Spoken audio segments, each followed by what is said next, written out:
Hello दोस्तों, स्वागत है हमारे IND.electrician.point यूट्यूब चैनल में। तो यहाँ आपको मिलता है इलेक्ट्रिकल एवं इलेक्ट्रॉनिक्स का प्रैक्टिकल नॉलेज। तो आप हमारे यूट्यूब चैनल पर नए हैं तो चैनल को सब्सक्राइब कर लीजिए और बेल आइकन को जरूर दबाइएगा ताकि हमारा नॉलेज वाली वीडियो सबसे पहले आपको मिले। तो चलिए दोस्तों, आज का वीडियो हम स्टार्ट कर लेते हैं। और आज का हमारा टॉपिक है दोस्तों, EOT crane control wiring. EOT crane का कंट्रोल वायरिंग किस प्रकार किया जाता है, मास्टर कंट्रोल का वायरिंग किस प्रकार किया जाता है और रिमोट से ऑपरेटेड ईओटी क्रेन का वायरिंग किस प्रकार किया जाएगा, ये सब हम लोग आज स्टेप बाय स्टेप एक एक करके समझने वाले हैं दोस्तों। तो वीडियो को स्किप मत कीजिएगा, इस वीडियो को पूरा देखना दोस्तों, लास्ट तक देखना, क्योंकि लास्ट में हम बताने वाले हैं एक स्पेशल टिप्स ईओटी क्रेन के बारे में। तो वीडियो को पूरा देखना दोस्तों, और बढ़िया लगे तो वीडियो को लाइक करना, शेयर करना। तो चलिए वीडियो को बिना देर के स्टार्ट कर लेते हैं। तो हमने पहले वीडियो को स्टार्ट करने से पहले बना के रखा है दोस्तों, एक डायग्राम है। ये हमारा मेन होस्ट फॉरवर्ड कॉन्टेक्टर है, ये रिवर्स कॉन्टेक्टर है। तो हमारा जो है मेन होस्ट का वायरिंग है, कंट्रोल वायरिंग सीख रहे हैं। देखो, रिवर्स और फॉरवर्ड कॉन्टेक्टर हमारा हो गया। ये हमारा टाइमर है T1, T2, T3, और ये हमारा स्टेप का कॉन्टेक्टर है, स्टेप 1, स्टेप 2, स्टेप 3। ठीक है दोस्तों, तो हम बात करते हैं इसका कंट्रोल वायरिंग किस प्रकार किया जाता है। तो सबसे पहले दोस्तों, कंट्रोल वायरिंग करने के लिए हमें कंट्रोल MCB या कंट्रोल सर्किट ब्रेकर का जरूरत होता है। तो ये हमारा मास्टर कंट्रोलर है मेन होस्ट का, और इसमें जो हमें MCB के थ्रू जो कंट्रोल सप्लाई आएगा वो MCB होगा हमारा। तो MCB के द्वारा जो हम जो कंट्रोल जो है सप्लाई आता है, ये हमारा जो है कंट्रोल सप्लाई है, ये प्रोटेक्टिव पैनल से आता है दोस्तों। ये आता है हमारा प्रोटेक्टिव पैनल से, प्रोटेक्टिव पैनल।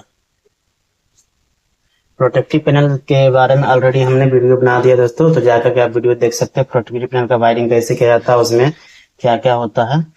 तो वहां से हमारा जो है मेन होस्ट का जो है कंट्रोल वायरिंग MCB के थ्रू आएगा, और जो कंट्रोल का फेस वायरिंग हो या न्यूट्रल, जो भी हम अपनी मर्जी के हिसाब से फेस या कंट्रोल के यूज कर सकते हैं या न्यूट्रल यूज कर सकते हैं।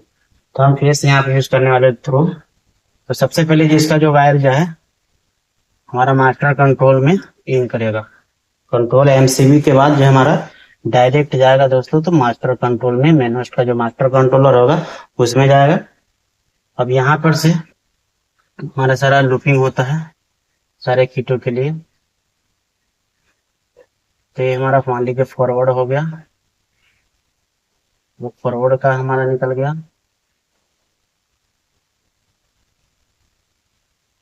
और ये हमारा रिवर्स में निकल गया। ठीक है दोस्तों, और फॉरवर्ड और रिवर्स में हम जो वायरिंग करेंगे तो वो वायरिंग को हमको इंटरलॉकिंग का भी ध्यान रखना पड़ता है दोस्तों, क्योंकि ये जो हमारा रिवर्स और फॉरवर्ड का कॉन्टेक्टर होता है दोनों एक साथ ना लगे। दोनों एक साथ लगेगा तो हमें क्या होगा दोस्तों, यहाँ पे बहुत जोरों का धमाका होगा और इसमें वायरिंग जलने का डर रहता है। इसलिए हमें प्रोटेक्शन के लिए कंट्रोल वायरिंग में हम इंटरलॉक करते हैं आपस में दोनों कॉन्टेक्टर को, कि अगर ये ऑपरेट हो तो ये ऑपरेट ना हो। तो हम कैसे इंटरलॉक करेंगे दोस्तों, वीडियो को ध्यान से देखिएगा। एक फॉरवर्ड का मान लीजिए हमारा मास्टर कंट्रोल से वायर आ गया,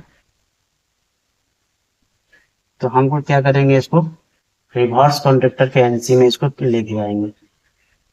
रिवर्स कॉन्ट्रेक्टर के एनसी में चला गया इनपुट में, और एनसी के आउटपुट से हम निकाल के दे देंगे सीधे फॉरवर्ड कॉन्ट्रेक्टर के A1 टर्मिनल, जो क्वाइल का टर्मिनल है एक, उसमें डाल देंगे। ठीक है दोस्तों, इसी प्रकार रिवर्स का जो मास्टर कंट्रोल से हमारा कंट्रोल वायर निकल के आएगा उसको हम सबसे पहले लेके जाएंगे फॉरवर्ड कॉन्ट्रेक्टर के एनसी में, और इसके आउटपुट से हम निकालेंगे और डायरेक्ट लेकर के जाएंगे रिवर्स कॉन्ट्रेक्टर के A1 टर्मिनल पे, कॉइल के A1 टर्मिनल पे लेके जाएंगे। ठीक है दोस्तों, अब हमारा बात आ जाता है स्टेप का कॉन्ट्रेक्टर और टाइमर, इसका वायरिंग कैसे करते हैं। तो हमारा स्टेप 1, मान लीजिए स्टेप 1 का हमारा, ये स्टेप 1 का हमारा कंट्रोल वायरिंग निकल गया मास्टर कंट्रोलर से, स्टेप 1 का। तो ये वायरिंग भी हमारा जो होता है दोस्तों, ये रिवर्स और फॉरवर्ड दोनों कॉन्टेक्टर के जो एनो पॉइंट होगा, जो एक्सिलरी कॉन्टेक्ट होता है एनो, उस उसके थ्रू कॉमन होता है, उसके थ्रू कॉमन होगा। मतलब कि अगर ये कॉन्टेक्टर ऑपरेट हो तो भी ये कॉमन के जरिए जो है आउटपुट निकाल के दे, अगर ये कॉन्टेक्टर ऑपरेट हो तो भी अपने इस एनो कॉन्टेक्ट के जरिए आउटपुट निकाल के दे। तो यहाँ से हम क्या करेंगे दोस्तों, यहीं से दूसरा वायर चला जाएगा इसके एनो में भी, फॉरवर्ड और रिवर्स दोनों के एनो में चला गया, और दोनों के एनो के आउटपुट को हम क्या करेंगे दोस्तों, लूप कर देंगे, एक लूप के जरिए इस प्रकार से कनेक्ट कर देंगे। अब हमारा आउटपुट से निकल के एक वायर आएगा,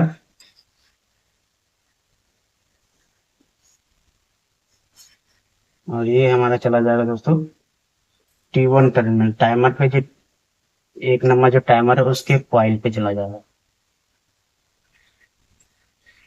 एक नंबर का जो कॉइल है टर्मिनल का उस पे चला जाएगा, और इसी जगह से यहीं से जो है एक लूप लाएंगे हम, और टाइमर 1 के एनो है उसके इनपुट में डालेंगे, और आउटपुट से ले लेंगे हम, आउटपुट से ले लेंगे दोस्तों स्टेप 1 वाली कॉन्टेक्टर।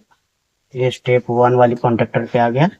जब हमारा टाइमर 1, इस दोनों में कॉन्टेक्टर में से अगर कोई भी ऑपरेट होता है दोस्तों, तो उसके एनो के आउटपुट से होकर के टाइमर 1 ऑन होगा, और टाइमर ऑन 1 के जो एनो से जो आउटपुट होगा, मान लीजिए इसमें मान 3 सेकंड का है, 3 सेकंड है, तो 3 सेकंड के बाद ये हमारा ये एनो एनसी हो जाएगा, और एनसी के बाद इसमें स्टेप 1 को हमको ऑन कर देगा। ये स्टेप 1 है हमारा, स्टेप 1 वाला कॉन्टेक्टर ऑन हो जाएगा।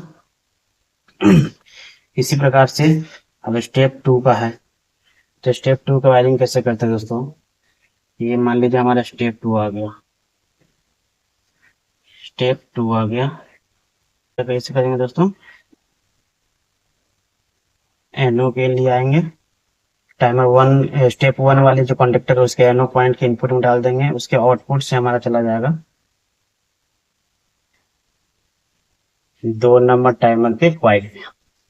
जब ये क्वाइल हमारा स्टेप 1 ऑन हो जाए तो हमारा स्टेप 2 ऑन हो सीरियल वाइज, इसलिए हम इसके एनो से इंटरलॉक कर दिए हैं कि जब तक ये हमारा स्टेप 1 नहीं ऑन होगा जब तक हमारा दूसरा टाइमर ऑन नहीं होने देगा। अगर स्टेप 1 फेल हो जाता है तो दूसरा भी नहीं लगेगा। ठीक है दोस्तों, इसी प्रकार से अब स्टेप 1 के एनो से हमारा निकल गया, टाइमर में चला गया, स्टेप टाइमर 2 में चला गया। अब इसी से लूप करेंगे यहाँ पे टाइमर 2 के एनो पे, और टाइमर 2 के एनो से निकाल के डायरेक्ट जाएगा हमारा स्टेप 2 वाले कॉन्टेक्टर, स्टेप 2 वाले कॉन्टेक्टर पे चला जाएगा। इसी प्रकार हमारा स्टेप 3 हो गया, ये हमारा स्टेप 3 हो गया। मास्टर कंट्रोलर से स्टेप 3 का कंट्रोल वाला वायर निकल के आएगा, और ये चला जाएगा डायरेक्ट हमारा स्टेप 2 वाले कॉन्टेक्टर के एनो पॉइंट पे, और यहाँ से आउटपुट निकल के चला जाएगा दोस्तों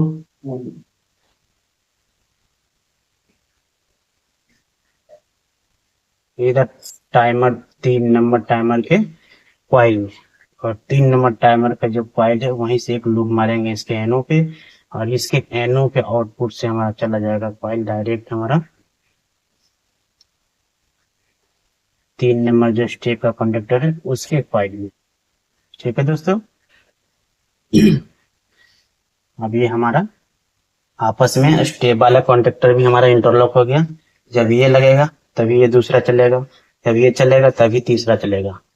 अब हमारा एक और इंटरलॉकिंग दोस्तों बचा है, और एक वायरिंग है हमारा न्यूट्रल पॉइंट। अब न्यूट्रल का वायरिंग किस प्रकार करेंगे, तो ये हमारा दोस्तों न्यूट्रल है, और न्यूट्रल का वायरिंग डायरेक्ट इसको कॉमन में लगाएंगे।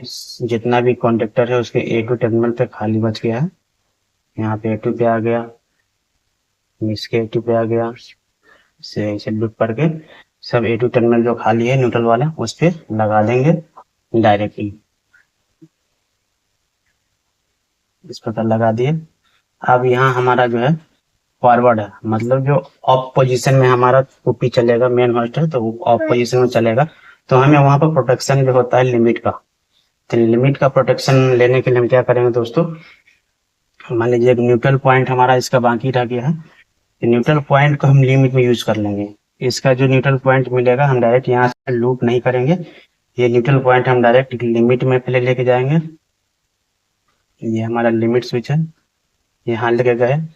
ये मान लीजिए हम खाली अपर लिमिट जो है उसका यूज कर रहे हैं, तो लिमिट में ले गए। लिमिट हमारा एनसी होता है जब तक हमारा लिमिट कटेगा नहीं, और उसके आउटपुट से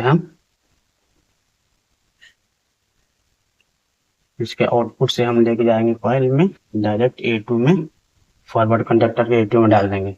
जब भी हमारा लिमिट ऊपर पहुंच जाएगा, जब हमारा लिमिट कट जाएगा, तो इसका सप्लाई जो न्यूट्रल का मिलना बंद हो जाएगा और ये ऑपरेट नहीं होगा दोस्तों। इस प्रकार हमारा लिमिट का प्रोटेक्शन हो जाता है। तो आशा करता हूँ दोस्तों वीडियो अच्छा लगा होगा, और वीडियो अच्छा लगा तो वीडियो को शेयर कीजिएगा, लाइक कीजिएगा, और चैनल पे नए हैं तो चैनल को सब्सक्राइब कीजिएगा। मिलते हैं नेक्स्ट वीडियो, तब तक के लिए धन्यवाद।